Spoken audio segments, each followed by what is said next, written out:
సామెతల గ్రంథం 17వ అధ్యాయం మొదటి వచనం. రుచి అయిన భోజన పదార్థములున్నా కలహముతో కూడి ఉన్న ఇంట ఉండడం కంటే నెమ్మది గలిగి ఉండి ఒట్టి రొట్టె ముక్కలు తినడం మేలు. ఇదే మాట సామెతలు 15వ అధ్యాయం 17వ వచనంలో చెప్పబడింది.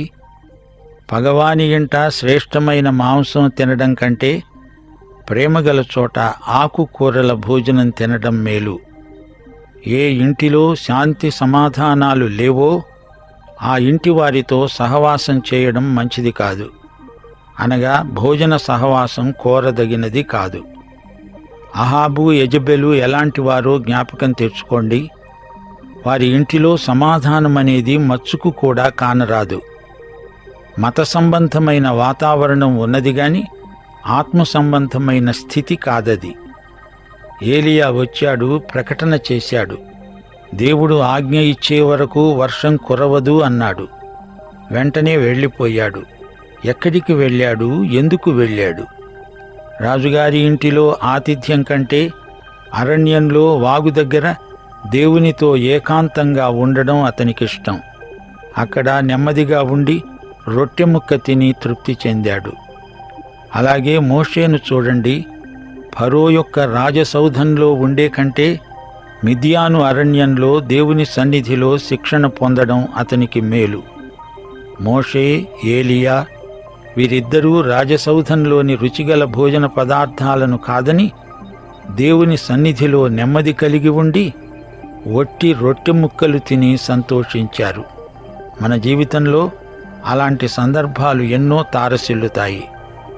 ఆధ్యాత్మికంగా అట్టి పరిస్థితులలో మనకెంతో మేలు చేకూరుతుంది. బుద్ధిగల దాసుడు సిగ్గు తెచ్చే కుమారుని మీద ఏలుబడి చేస్తాడు. అన్నదమ్ములతో పాటు వాడు పిత్రార్జితము పంచుకుంటాడు. విశ్వసనీయుడైన సేవకుడు విశ్వాసఘాతకుడైన కుమారుని కంటే మేలు. అబ్రహాముకు ఒక నమ్మకమైన సేవకుడున్నాడు. అతని పేరు ఎలియాజరు. దావీదుకు ఒక కుమారుడున్నాడు. అతని పేరు అబ్షాలోము. ఎలియాజరు అబ్షాలోము కంటే ఎన్నో రెట్లు శ్రేష్ఠుడు. ఆదికాండం 15వ అధ్యాయం 2వ వచనం. అబ్రాము అన్నాడు, నేను సంతానము లేనివాడనైపోతున్నాను. దమస్కు ఎలియజరే నా ఇంటి ఆస్తికర్త అగును గదా. అనగా ఎలియాజరు తన యజమానికి ఎంతో నమ్మకమైన సేవ చేశాడు. అయితే దావీదు అబ్షాలోమును గురించి ఎంతో ఏడ్చాడు. ఈ కుమారుని వలన తండ్రికి ఎంతో కడుపు శోకం. దావీదుకు నమ్మకమైన సేవకులెందరో ఉన్నారు, కాని పనికిమాలిన కొడుకు ఒకడున్నాడు. 3వ వచనం. వెండికి మూస తగినది, బంగారునకు కొలిమి తగినది. హృదయ పరిశోధకుడు యెహోవాయే. వెండి బంగారాలను కొలిమిలో పుటం పెట్టి శుద్ధి చేస్తారు. అలాగే దేవుడు తన బిడ్డలకు అగ్ని పరీక్ష పెడతాడు. బంగారము వలె మనము ప్రకాశించాలంటే శ్రమల కొలిమిలో శుద్ధి కావాల్సిందే. 1 పేతురు 1వ అధ్యాయం 6-7 వచనాలు. అవసరమును బట్టి నానావిధములైన శోధనల చేత ప్రస్తుతమున కొంచెము కాలము మీకు దుఃఖం కలుగుతుంది. నశించిపోయే సువర్ణము అగ్ని పరీక్ష వలన శుద్ధపరచబడుతున్నది గదా.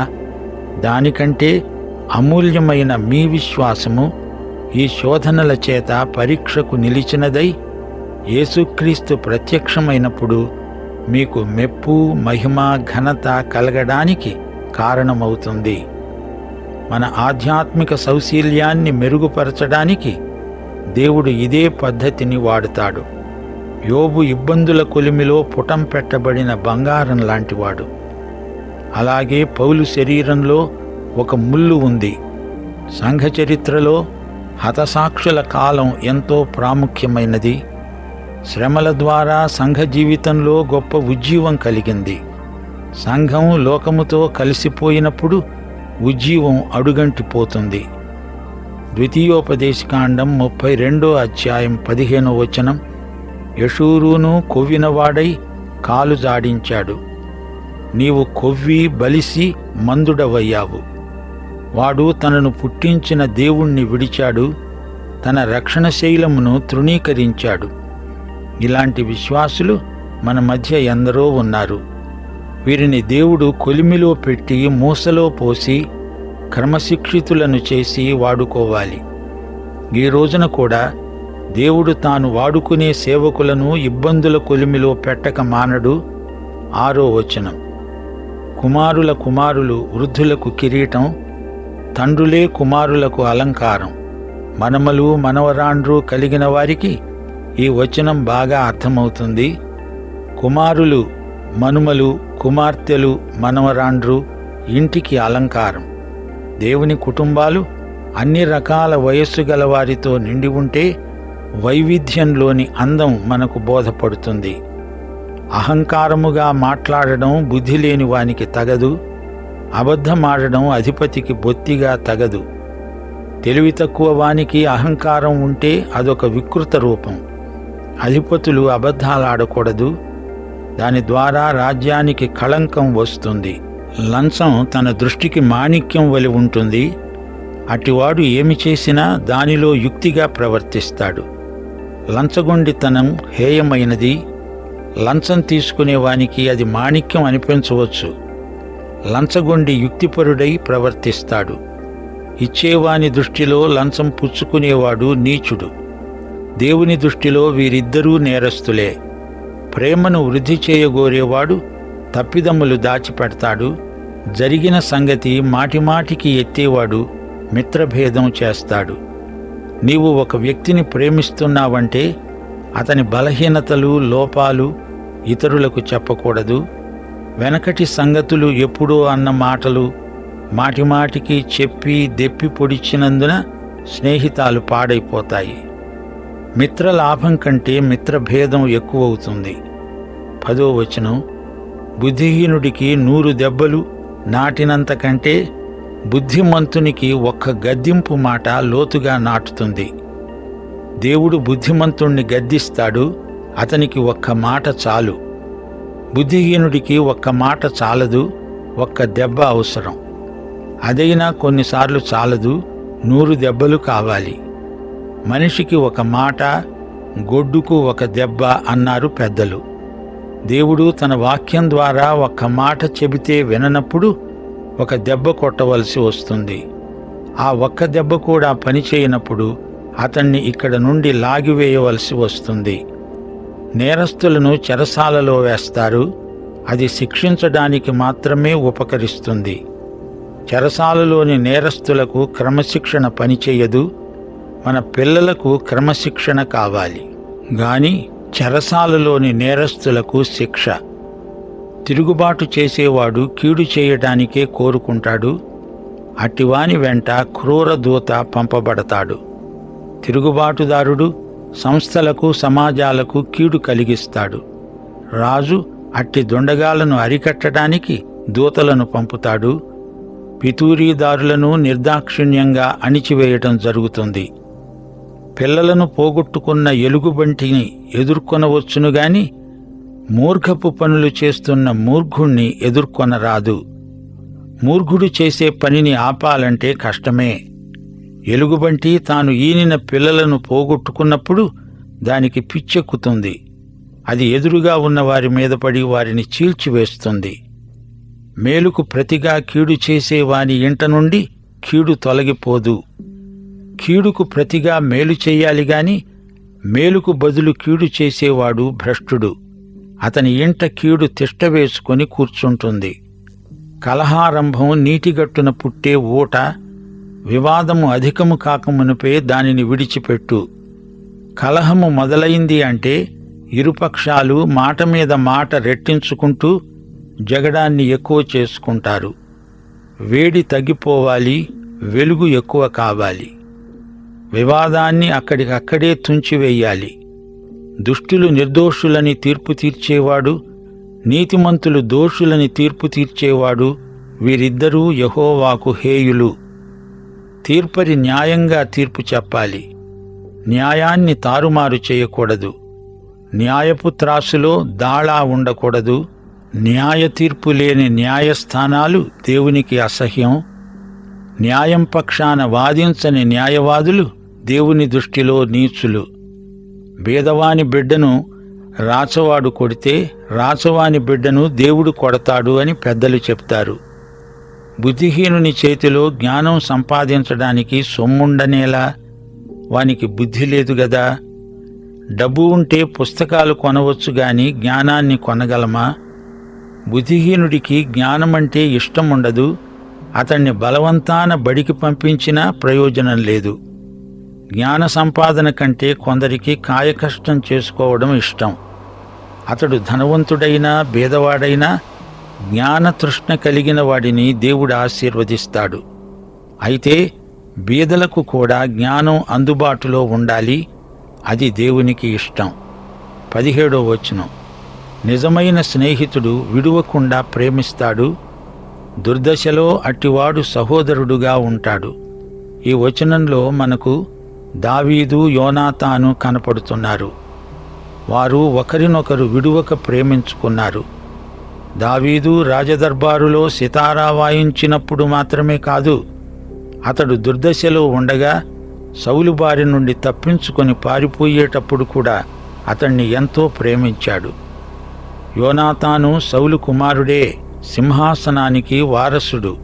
అయినా యోనాతాను దావీదును ఎంతో ప్రేమించాడు, విడువక ప్రేమించాడు. వారిద్దరూ సహోదరుల కంటే ఎక్కువ సన్నిహితులు. ఇస్కరియోతు యూదా ఎలాంటివాడు? అతడు స్వామిద్రోహి.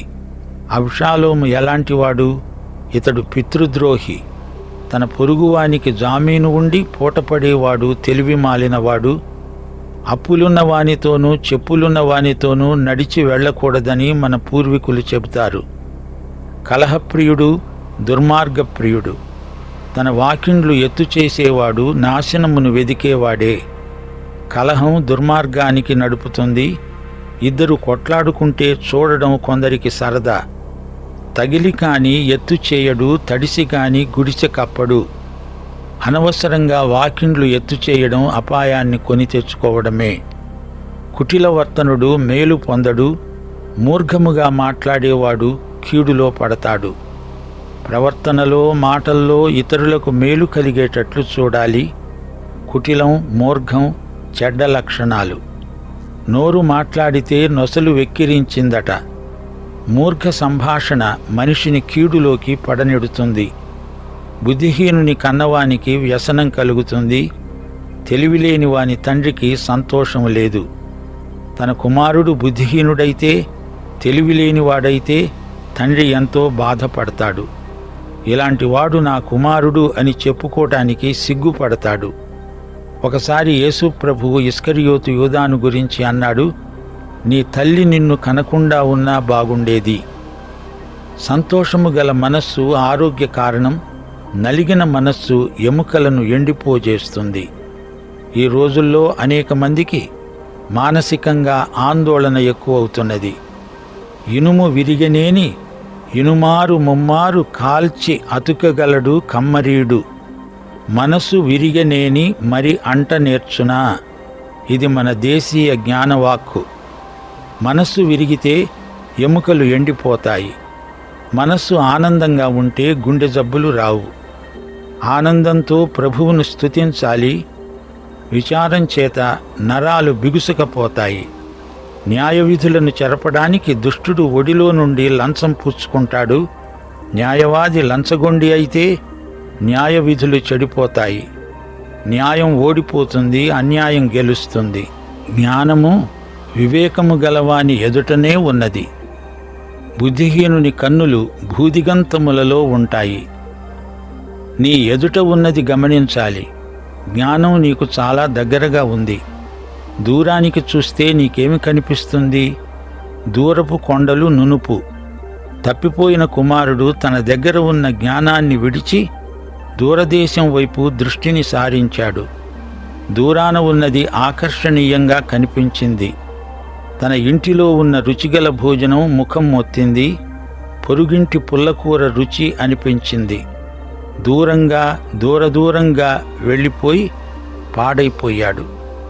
బుద్ధిహీనుడైన కుమారుడు తన తండ్రికి దుఃఖం తెస్తాడు. తనను కన్న తల్లికి అట్టివాడు బాధ కలుగజేస్తాడు. కుమారుడు బుద్ధిహీనుడైతే తల్లిదండ్రులకు ఎంతో దుఃఖం, బాధ. కన్న నేరానికి వారు కుమిలి కుమిలి ఏడుస్తారు. నీతిమంతులను దండించడం న్యాయం కాదు, అది వారి యథార్థతను బట్టి మంచివారిని హతం చేయడమే. నీతిమంతులు దేవుని బిడ్డలు, వారు నిర్దోషులు, యథార్థపరులు. వారిని అన్యాయంగా దండిస్తే మంచితనాన్ని హత్య చేసినట్లే. మితముగా మాట్లాడేవాడు తెలివిగలవాడు, శాంతగుణము గలవాడు వివేకము గలవాడే. మితభాషి శాంతము గలవాడైతే అతని తెలివి వివేకము అక్కరకు వస్తాయి. తొందరపడి ఎక్కువగా మాట్లాడకూడదు, మాటలు దుబారా చేయకూడదు, నోరు పారేసుకోకూడదు. ముగింపులో 28వ వచనం, ఒకడు మూఢుడైనను మౌనముగా ఉండిన ఎడల జ్ఞాని అని ఎంచబడతాడు. అట్టివాడు పెదవులు మూసుకొనగా వాడు వివేకి అని ఎంచబడతాడు. ఈ సామెతలో సునిశ్చిత హాస్యమున్నది. కొన్ని సందర్భాలలో నోరు మూసుకోవడం ఎంతో ప్రయోజనకరం. అసలు సంగతి ఏమిటంటే, అతడు స్వతహాగా మూర్ఖుడు. నోరు తెరిస్తే అతని మూర్ఖత్వం బయటపడుతుంది. అందుచేత అతడు మౌనంగా ఉండడం మేలు. అయితే అవసరమైన పరిస్థితిలో ఎవడో వచ్చి ఒక ప్రశ్న అడుగుతాడు. ఇతడు ఏమీ మాట్లాడకుండా అలాగే ఉండిపోతే అతన్ని మూర్ఖుడు అనకుండా ఊరుకోడు. మూర్ఖుడు మూర్ఖుడే. పలు సందర్భాలలో మౌనం వివేకి లక్షణం. చెప్పటానికి ఏమీ లేనప్పుడు ఊరుకోవడం మంచిది. నీవు మాట్లాడకుండా ఉంటే అవతల వ్యక్తి చెప్పేది వినగలవు, నేర్చుకోగలవు. నీవు మాట్లాడడం తగ్గిస్తే ఎక్కువ వినగలవు. తక్కువ మాట్లాడేవాడు ఎక్కువ తలంచగలడు. ఎక్కువ వినేవాడు తాను మాట్లాడేది కొంచెమే అయినా ఇతరులు వినదగినట్లు మాట్లాడగలడు. ఈ అధ్యాయంలో నిజమైన స్నేహితులను గురించి పేర్కొనబడింది. కొందరు స్నేహితులు ప్రేమను నటిస్తారు, నిన్ను ఊరికే పొగిడి పెడదోవ పట్టిస్తారు. నిజమైన స్నేహితుడు చిట్ట చివరి వరకు నీకు తోడై ఉంటాడు. పాపానికి ప్రేరేపించేవారు, తిండిబోతులు, తాగుబోతులు, వదరుబోతులు మంచి స్నేహితులు కాజాలరు. దౌర్జన్యపరులు, తుంటరివారు చెడ్డ స్నేహితులు. యోహాను సువార్త 15వ అధ్యాయంలో ప్రభువు స్నేహితులను గురించి మాట్లాడాడు. తన స్నేహితుల కొరకు తన ప్రాణము పెట్టేవానికంటే ఎక్కువైన ప్రేమ గలవాడు ఎవడూ లేడు. నేను మీకు ఆజ్ఞాపించిన వాటిని చేసిన ఎడల మీరు నా స్నేహితులై ఉంటారు. నేను మిమ్ములను నా స్నేహితులని పిలుస్తున్నాను. యేసు మనకు ఎంతో గొప్ప స్నేహితుడు. దైవాశీస్సులు. ఆమేన్.